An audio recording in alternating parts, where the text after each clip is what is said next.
தென் மாவட்டங்களில் பெருமழை வெள்ள பாதிப்பை திமுக அரசு சரியாக கையாளவில்லை என குற்றச்சாட்டிற்கு அமைச்சர் செஞ்சி மஸ்தான் மறுப்பு தெரிவித்துள்ளார்.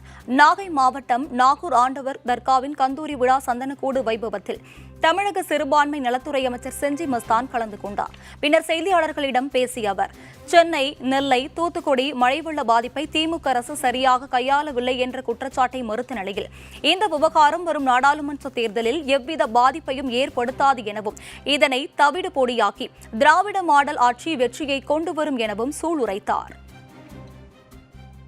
50 ஆண்டு காலம் பெய்யாத மழை சென்னையிலே, 160 ஆண்டு காலத்துக்கு முன்பு பெய்த மழை தென் மாவட்டங்களில். இதை சமாளித்து இன்றைக்கு சாதாரண நிலைக்கு கொண்டு வந்து ஒட்டுமொத்தமாக அரசாங்கத்தினுடைய இயந்திரம், ஐஏஎஸ் அதிகாரிகள் குழு போட்டு, அமைச்சர்களை போட்டு, முதலமைச்சர் டெல்லிக்கும் செல்லுகிறார், டெல்லியிலிருந்து சென்னைக்கு வரார், சென்னையிலிருந்து மீண்டும் தூத்துக்குடிக்கு போகிறார்.